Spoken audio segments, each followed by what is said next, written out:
Yeah. All right, ladies and gentlemen, welcome to another episode of Riding with Jonathan. I am your host, Jonathan Larsen, and I am with Sami Zoss with a Z, and from Zoss Collaborations. So we're going to hear a little bit more about what you do. Heck yeah. And you got your cup.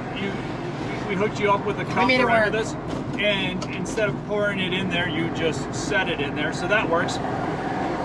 So, Sami, tell me a little bit about what you do. Yeah, so my favorite way to describe it is, like I always say, I like to help good people do good things. Okay. Because when I start to get really into it, I sound like a nerd. Because my job is to work with your nonprofit specifically and figure out like what systems are in place that are just like getting in your way, right? Like how do I help make mission delivery and raising money as easy as possible for you? And I don't do that by being part of delivering the mission or raising the money for you. I look at, do you need help automating your gift receipting? Okay. For example, that's the best one to explain. You shouldn't have to spend your time filling out things for a gift receipt when there are so many systems in place that make that so Correct. simple, so automated, so easy. I work with a lot of organizations on building AI tools to help them optimize, campaign structure or communications or just brainstorming or how do I deliver impact communications, all sorts of things. So my job is basically like, how do I help look at your systems and make something easier, right? Like that's the gist of it. Okay. All right. So everybody has strengths, everybody has weaknesses.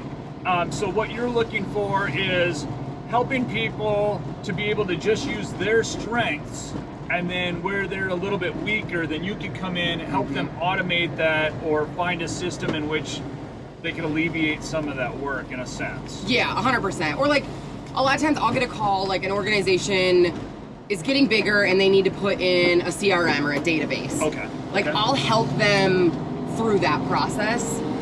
Yeah. All the way from, here's the CRMs I think we should look at because I know, so I can talk to them about like, what are your needs? Yep. Right? Because I know a bunch of the different systems and tools that are out there. And so I'm lucky enough to be able to say like, okay, well, if you need membership, we're not going to go with this one because it doesn't have a membership offering or, what have you. So really just going through like, how do I help with that piece? And it could be, let me look at everything, but more often than not, it's like, hey, I have this specific project we want to figure out how to implement, or, I want to automate these things, that kind of deal. Okay. Okay. But yeah, I mean, the whole focus is how do we get you away from your desk and doing more about like more delivery on mission, on fundraising, on changing the world, right? The things that are gonna make the most effect. You gotta Absolutely. Gotta honk at people, yeah. So I that love is the horn. the horn. Actually, when I was getting it rebuilt cracks me and up. stuff done, I'm like, I really want my horn to work.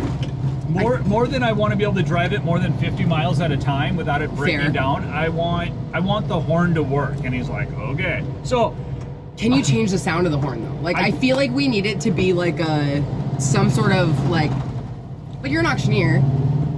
Make it like beep, beep, beep, beep. You know what I mean? just like the Dukes of Hazzard, but yet like an auction. But like car kind of auctioneer thing. style, yeah. Yeah, I would, but I love the sound. I grew up with a Volkswagen. You're right. That was my first car, and it's just ingrained. And I think it's You're a right. happy horn. It is. You do. It definitely elicits a smile every time you do it. That's very true.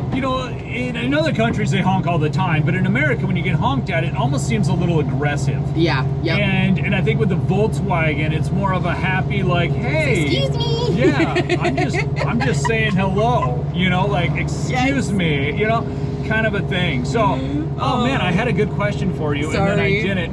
No, that's fine, because basically what we're doing is we're helping nonprofits get to where the money is, in a sense that they can do the things that are important to them. Like for me, Absolutely. my favorite part of my job is auctioning. Yes. I mean, hands down, that's the best part for me. That's what I really enjoy. But there are other components to doing what I do. There is the Absolutely. paperwork and the accounting and all that stuff. All right. Yeah, I mean, you can hear in your voice how much you love doing that. Yeah. My job is to figure out how to reduce as much time you need to spend on that with as much trust as possible, right? Exactly. And so that's what I'm kind of getting at, because everybody has their strengths and weaknesses. My accounting teacher was like, what are you going to do when you own your own business and you have to do this? And I'm like, I'm going to hire it, because there's people that actually are passionate about accounting and QuickBooks, and they get excited with new updates. And I'm like, whoa, where'd that button go? You know, oh, God, and they're like, it. well, haven't you been on here in 2 months? I'm like, absolutely not. Maybe not. No. Was it always this color? So that's what you. See, that's a good system setup. You don't got to worry about it. Exactly. So I can definitely understand where you're coming from. How long have you been doing this? So I've been volunteering in a similar capacity for organizations for, 15 years. Okay. Like I'm like one of the camps I volunteer with, I've been doing for literally 15 years. As far as like doing this work on my own full time, it's actually been pretty recent. I started it this year. Oh, wow. Okay. Yeah. So I've been doing it as part of a consortium of consultants that just need sort of someone to come in and quick do this piece of it. But yeah, this summer we took a dive and here we are. Having fun. That's another question that I have. What is the time frame? How do you work with your clients? Do you work with them like, can you come in and just consult and be like, okay, these are the systems you need in place and help them with that? Or is this something like you're on retainer and I'm like, oh crud, QuickBooks changed something or this happened, then I just call you and then you're my gal. You're my guy kind of a thing. So what I do right now is my goal is to not cause, particularly for nonprofits, right? When I'm working with businesses, it's a little bit different model. Yep. But when I'm working with nonprofits, my goal is to get in and out as quickly as possible and as affordable as possible. Okay. Now I want to be clear, as someone who owns a business, right? Like that doesn't mean that I'm not going to get paid, right? Yeah. But I'm not the consultant that wants to be there longer than I need to. It also doesn't mean my clients can't call me if something breaks. Yeah. And if I can't fix it on the phone call, then we might talk about how to rehire me. But if it's just like hey, I forgot how we did this, heck yeah, let's talk about it. So right now, the way I try to make it as attainable as possible. So it can be as small as you want to hire me for a one-time, sort of like 1 month audit of a certain system or a recommendation on what to switch to. And that can be anywhere from 1 to 3 months-ish. Okay. But the sweet spot is like, you know what you want to do and you want some help implementing it. That's anywhere from, if it's a smaller system, 1 to 3 months or 3 to 6 months. Okay. And I try to, I don't do like the hourly stuff because I don't want you to feel like you got to watch where that is at or like, and there's so many months where it's like, I got to do more here and less here. The biggest thing I need an understanding from my clients that like they're going to do the work with me because I want them to know how to do this when I leave. Oh yeah, for sure. Right? So like we'll set up the automations and stuff, but if we're implementing a new database, heck yes, I will set up as much as possible. We'll develop those. Like I have so many fun nerdy tools on like developing standard operating procedures that I just love to do. Okay. But I want to make sure that all along the way, either they know how to copy what we did, like they don't even know how to build it. But if I build a donation form for them that we've optimized, I want to make sure they know how to copy it. Very true. And so a lot of time it's much more about, I could do this in a month, but do you have the capacity to also do it with me in a month?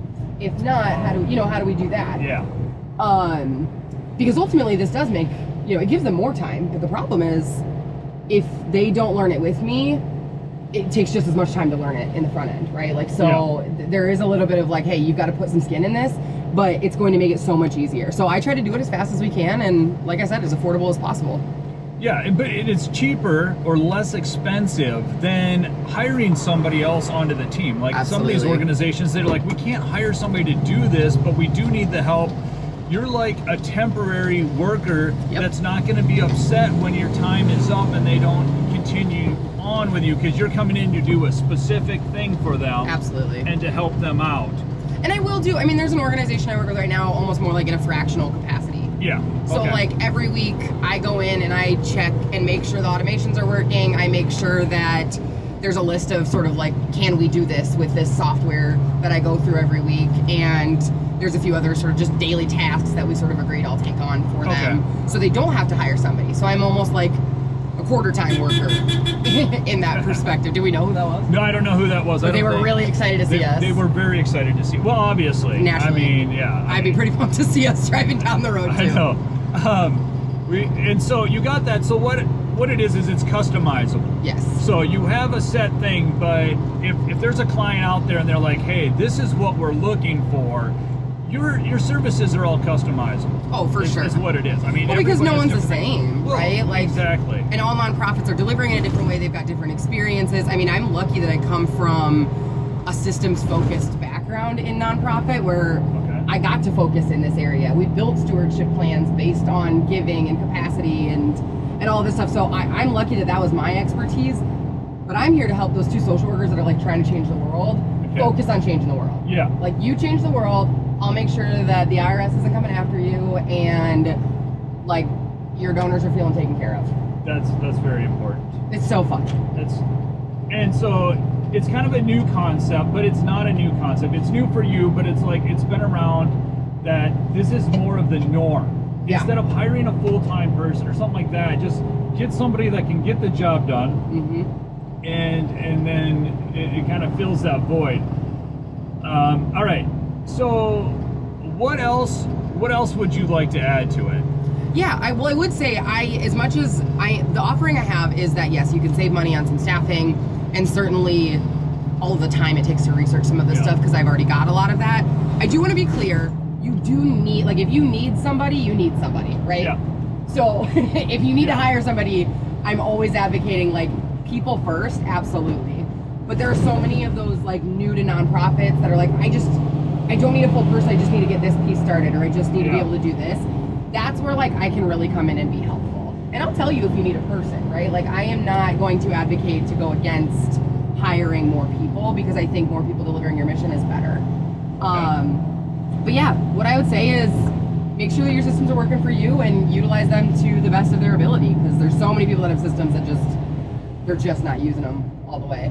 And they're paying, I mean, tools are not cheap, as you can imagine. No, I just was at a conference looking at CRM, and I gotta find first gear here, and it was incredible. I mean, it was a great deal. It was awesome, but it was just like, it's a big commitment. So if somebody went with you, you have expertise in a lot of different ones, so they can see different platforms before they buy. For me, I bought my first one and I didn't know anything about anything. And then I didn't even like it. It didn't go for what I did. And so that's also wasted money. Yep. Whereas you can go in, you can meet with a nonprofit, find out what their needs are, and then be like, oh, well, this is the one I would recommend, or I would go with these two. They work with this software and this software that you already have. Yeah. Kind of a deal is kind of what it would be. That's exactly it. And like, there are so many softwares that integrate with each other. So yeah, I'm here to be like, okay, if you have a membership that runs off of this software, let's make sure we find a database that works with it and set that up. Yeah, from the front end, so you aren't trying to figure that out on the back end. Because if you have to enter it twice or Wasting 3 times, it's a waste of time. You and want such something that, a risk for human error. Oh yeah. I mean, such a risk. Well, especially for me, yeah. I can't tell you the number of times. Like, honestly, half of what I know is because I know that if I had to do it, I would mess it up. Oh, okay. Like, if I had to do it manually, somewhere along the line, I would do something wrong. Because there's so many steps to some of this stuff. And it matters. Like, when you're filing taxes and doing stuff like that, and even when it comes to your donors, if you don't want to mess something like that up with them, because then how are they going to think about your organization in the future? Even though it was just a simple error, but you don't want to go back to your donors and say, hey, this happened, we got to fix it, whatever. Well, and trust is down for philanthropy across the industry. I mean, Giving USA produces a report annually, and then there's also a trust barometer report, and like consistently, particularly this year, like trust in philanthropy and our responsibility and like all of that encompassing, it's down. Wow. And so like having these systems where things are consistent and like you are consistently providing a good, knowledgeable experience for your donors can only do good for you. And yes, we all understand that we're humans, but unfortunately it is so much harder for a nonprofit to recover, because it's like, well, I'm giving you this money, you should be doing that, you know, you should be paying extra attention. It's like, of course we are. No one is in nonprofit like evil laughing here trying to make all the money in the world and you know, scam people. It's just not, it's certainly not in our state. I mean, not in South Dakota, not in Sioux Falls. And so being able to continually avoid those instances where you have to call the donor and say, hey, this is, you know, I apologize, this happened, or Yeah. all that stuff. It just helps so much. And it's peace of mind, you know, for everybody. I mean, if you don't enjoy doing it, you're just going to waste a lot of energy doing it, and nobody wants that. So 100%.